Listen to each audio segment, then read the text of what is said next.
महत्वाची ब्रेकिंग बातमी, शस्त्रसंधीचं काय झालं असा प्रश्न ओमर अब्दुल्ला यांनी विचारलेला आहे। ओमर अब्दुल्ला यांनी ट्विट करत हा सवाल विचारलाय। पाकिस्ताननं शस्त्रसंधीचं उल्लंघन केलं आहे अशी माहिती येत असतानाच आता श्रीनगरमध्ये स्फोटांचे आवाज ऐकू आलेले आहेत।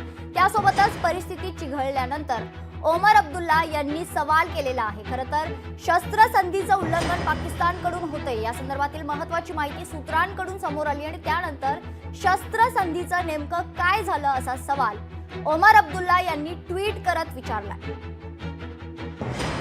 अवघ्या 3 तासातच पाकिस्तानकडून गोळीबार सुरू झालेला आहे। एवढंच नाही तर श्रीनगरमध्ये वारंवार स्फोटांचे आवाज ऐकू येत आहेत। नौशेरा आणि उधमपूरमध्ये शस्त्रसंधीचं उल्लंघन झालंय अशी महत्त्वाची माहिती सूत्रांकडून कळते। या सर्व पार्श्वभूमीवर ओमर अब्दुल्ला यांनी महत्त्वाचा प्रश्न विचारलाय।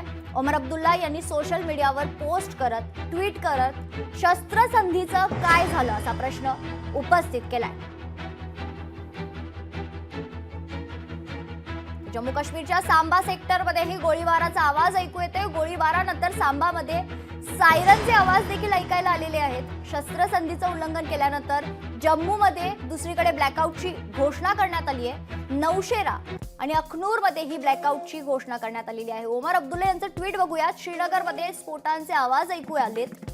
शस्त्रसंधीचं काय झालं? श्रीनगरमध्ये स्फोटांचे आवाज ऐकू येत आहेत असं ट्विट जम्मू काश्मीरचे मुख्यमंत्री ओमर अब्दुल्ला यांनी केलंय।